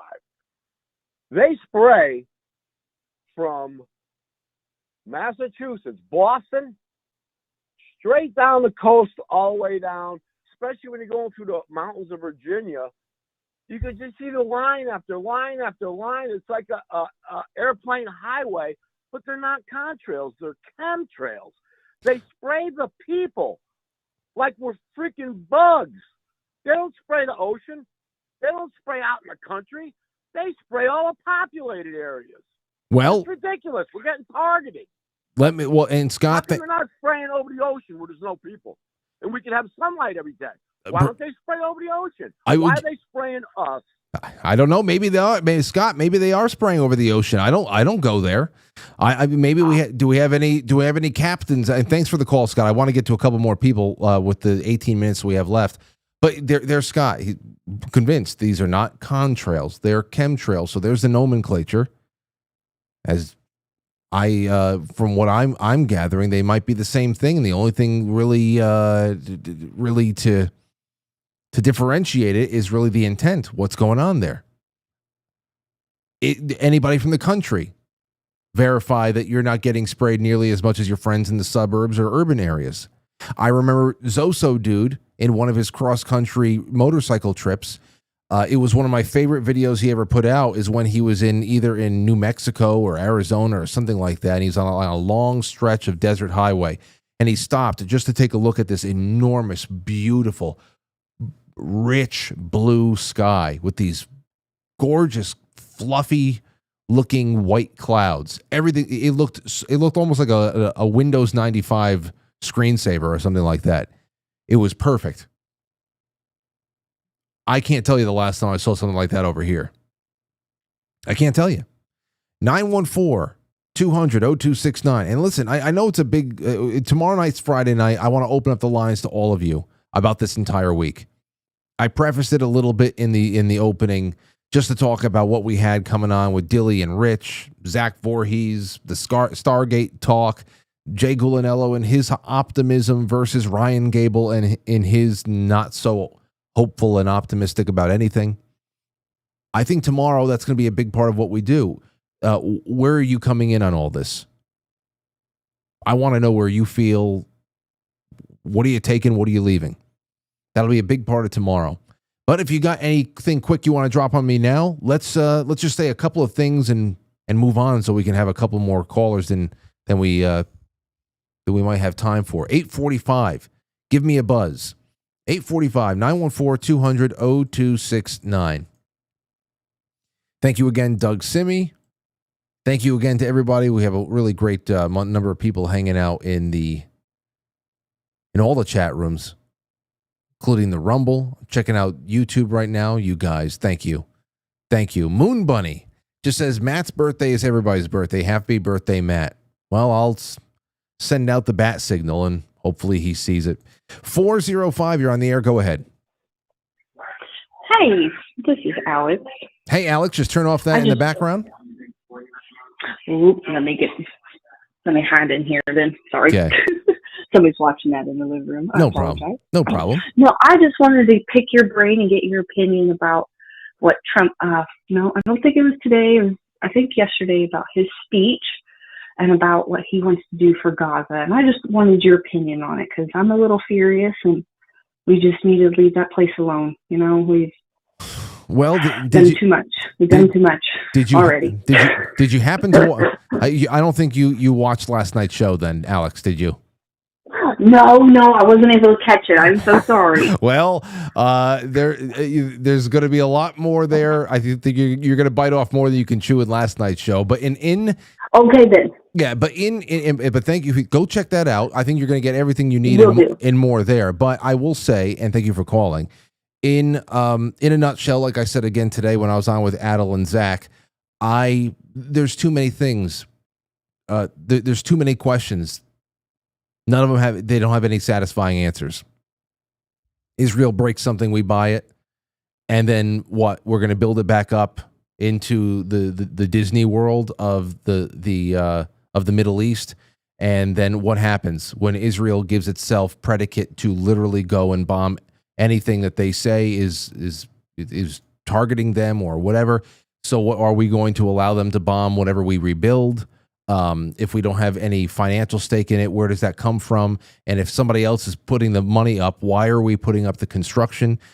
Is it a troll? Is he trolling Netanyahu? Is it all a part of the play? We got to stop. We've got to stop. All right. Just like liberals and everybody here who thinks that it's just not possible for human adults in their respective states to be able to take care of most of the things that the federal government has commandeered as responsibilities. We have to trust that in other parts of the world, they can work out their differences or fight it out amongst themselves. And we've got to just be apart from it all. Sorry. We got to. Across the board. We'll be even. We'll be evenly distanced from everybody. So I'm sure everybody's got there's probably variations of theories out there as to what it means and where it's all going to lead. But you can listen to last night's show, or you can listen to today's 4:00 episode of Taking It Back on Badlands Media with me, Zach, and Adel. It's right when I come in. I'm about 10 minutes late on that show, but right when I come in, we have a good exchange about the whole thing. So you should check that out too. All right, 832, you're on the air. Go ahead. Hi, Frank. It's Beth in Texas. Beth, how are you? I don't want that lady to be worried about Trump and Gaza. He has absolutely no intention of going over there. What he's doing is saying, don't make me come over there. And he's got, because look what all the Arab response was, no, you're not going to take it over. And he's got that, and he put those moves on. I think that guy last night was completely wrong. Trump put those moves on Netanyahu. It wasn't a humiliation ritual for Trump. It was him trolling the fuck out of Netanyahu. But anyway, the point being, the Arabs have been held back this whole time through this whole Hamas bullshit because the leader in Saudi has kept the rest of the Arab nations in check. Be cool about this. We're not going to respond. We're not getting involved. So Israel's revealed itself as being the asshole over there with how they've responded and everything. So Trump is telling them. I mean, you saw Bibi's face when Trump was saying that. It was like he had never heard this before, this plan before. He looked like he was going to throw up. And Trump's like, yeah, we're going to go over and we're going to take it over. It'll be ours. And he's just telling them, don't make me come over there. So now the Arabs are united in one sense for the first time in a long time, because they're all like, they've held back long enough. They will be the ones who go in. They'll be the ones that provide for the Palestinians. It'll keep Israel in check because they're going to be surrounded by a united Arab, not totally united, but, focused on this one objective they have in common. I think it's going to be fine. Well, okay. Well, then there you have it. And this is what I'm talking about. I know that there's variations of theories out there. Thank you for the call. I'm sorry. We only have 10 minutes left, so I wanted to get a couple more in. Beth seems like she has it all figured out. And I mean, I don't know. I think that it'd be a lot more if we are going to really flex our muscle in the way that would really be felt by everybody. Let's take away again all of our money from the entire area. Let's produce our own energy, and let's stop buying oil from the Middle East and anywhere else. Let's be completely energy efficient. And let's also not subsidize the Iron Dome and everything else. They're big boys and girls out there. They got all the technology. They got all the ideas. And, they're a proud nation state. So why the hell do we have to be there with the pacifier and the hand-holding and all that stuff? Let's just cut the umbilical cord, shall we? And see what happens. And definitely, for as bad as the devastation has been out there, why are we putting all of our efforts into a place that if all a future prime minister has to say is that we saw somebody who hurt a Israeli citizen running into Gaza, and now we have to, special ops and drones, and they always give themselves predicate, like that buffer zone in Lebanon or Jordan, wherever the hell it was that they seized a couple of months ago. Did they ever give that buffer zone back? Maybe they did. I don't know. But obviously have expansionist ideas. And if they're going to be that aggressive with people in the area, then I think they should just have to own their shit. I think they should. But then there's the question of Iran, and that's a whole other can of worms. Let's just take a call. Let's see. Is it going to turn all into Gaza for the last 10 minutes? Maybe it will. Let's go. 851, you're on the air. Go ahead. Hey, Frank. It's Kevin here from Canada. Hello. British Columbia, actually. Good to have you on. Devin or Kevin?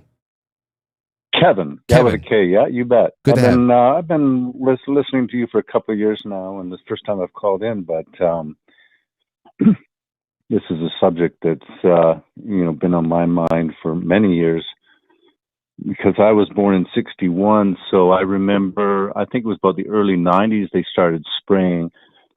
And my point is that we're kind of getting to the stage generationally where the young people are growing up with these checkerboards and milky skies.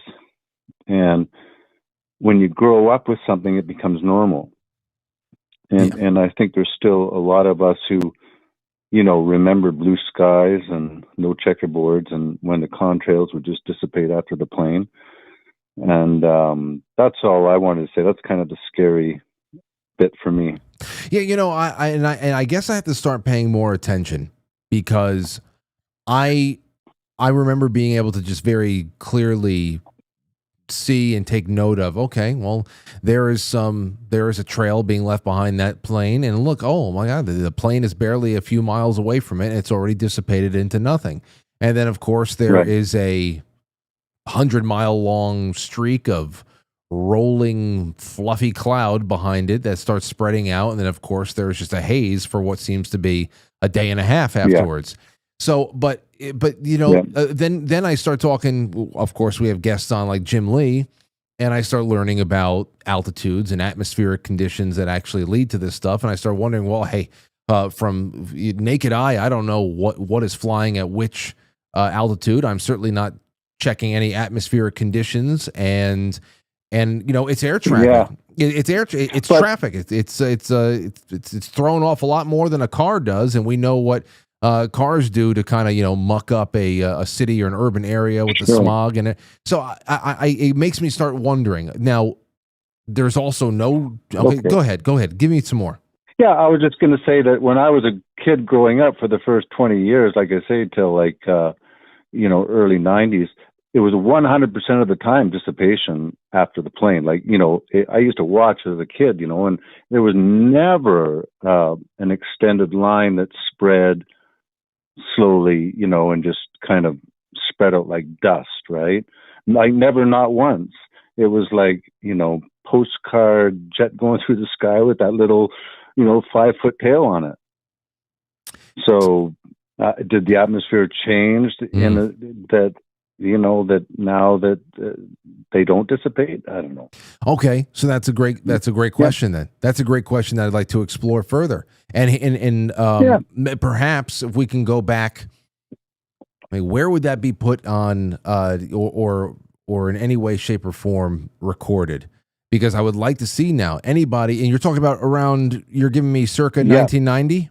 Well, I grew up in Saskatchewan. You know, it's like it's just flat, basically prairie land. So, you know, you'd see planes, you know, very clearly. You know, there'd be 2 or 3 a day. And that's the other thing I wanted just to mention quickly is these chemtrails, that they're not, I assume, on any commercial flight paths. So wouldn't it be fairly easy for someone with the know-how, not me, because I'm basically a Luddite, but to kind of cross-check, like, if there's a plane going across that's spraying and they're not on any flight logs or any commercial flight, that'd be kind of a reasonable way to bust them, wouldn't it? Oh, yes. And I think that's part of the intriguing, you know, the intriguing presentation that Jim Lee had brought to our attention. And thanks for the call. Please make more. Yeah, you bet. Make a habit of it. This was a good call, and I'd like to hear you contribute a little bit more on other nights. Thanks, Frank. Yeah, you bet. Wonderful. Take care of yourself. You too. Have a great one. When Jim's talking, and maybe we can get a little bit more out of him on that, so that perhaps some of you out there that are a little bit more sleuthy in this respect and want to actually check this out for yourself, has these models and flight tracks and all that stuff that when you correspond where planes are coming in to an area, and you're also being able to measure, you know, dew point and whatever else Jim was talking about with the atmospheric conditions that would actually, you know, make these clouds show up when it interacts with the exhaust of the plane. Maybe it'd be great to, if the methodology isn't too complex, which it doesn't seem it is. It actually seems it's pretty intelligent and pretty turnkey. Maybe we can get that into your guys' hands a little bit more. Reach out to Jim Lee. Say, hey, you I like to do a little bit of flight prediction. It may be in my own area. What should I be looking in my own area, and how can I be tracking these flights? And so I can look outside and say, okay, I can see how this is atmosphere, this is altitude, this is dew point, this is whatever. And because I see it all the time, there's always planes going over my head that are not leaving anything behind. I never considered that it was altitude that was one of the factors, at least. And I was always wondering, was that plane told not to flip the chemtrail switch, like our pilot friend who wrote in earlier into the show? What is it? Or is the whole plane being timed for release, that it's really not even in the pilot's hands? But again, calibrating our understanding of the situation does not mean that there aren't real problems with evil people behind them, with bad intentions that need to be addressed and need to have serious attention called to it all.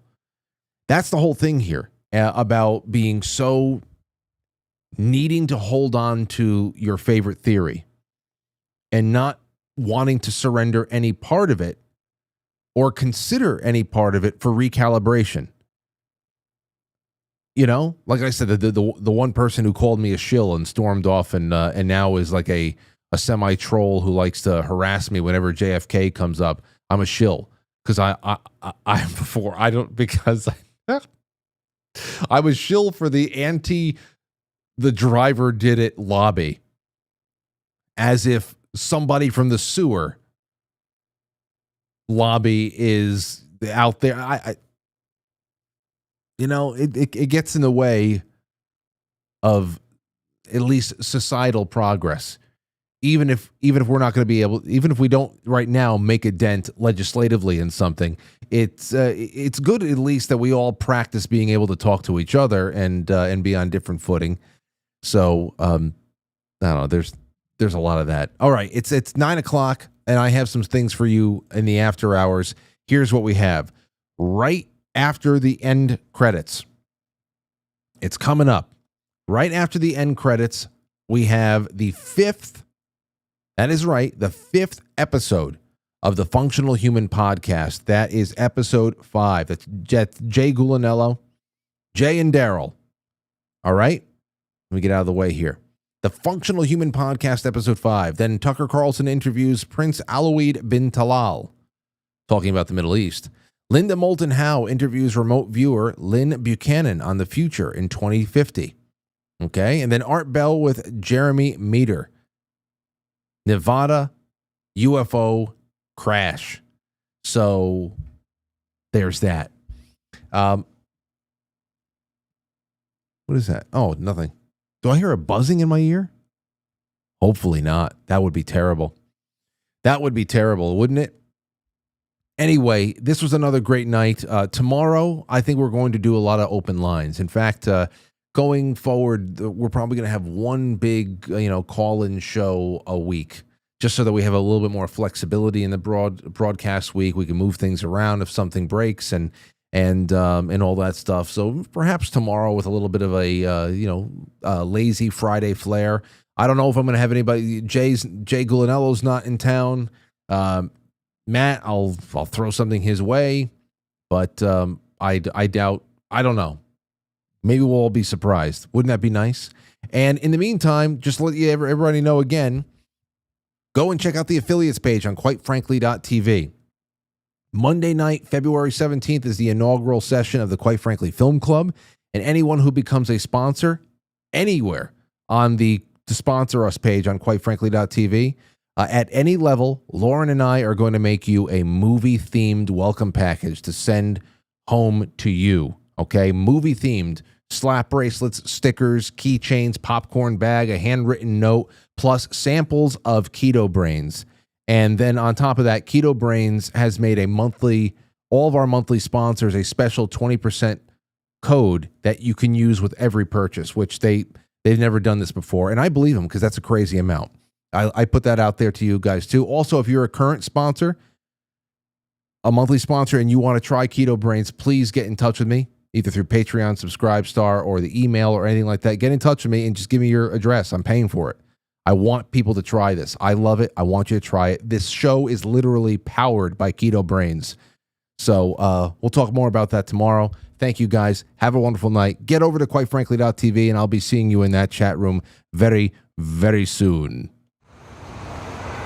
I'll catch you on the flip side.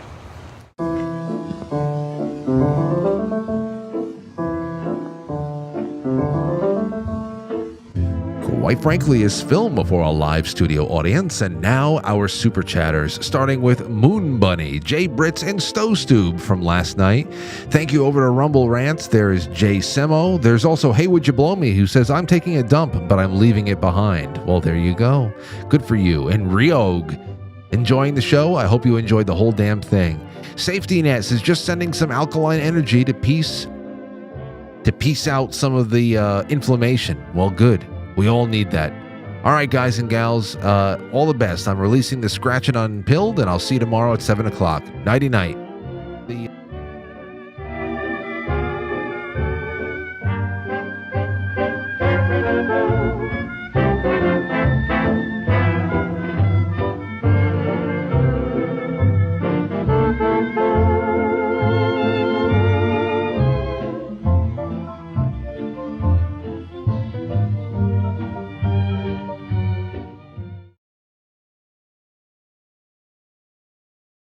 Just a little bit of a reminder, a word to the wise, if you will.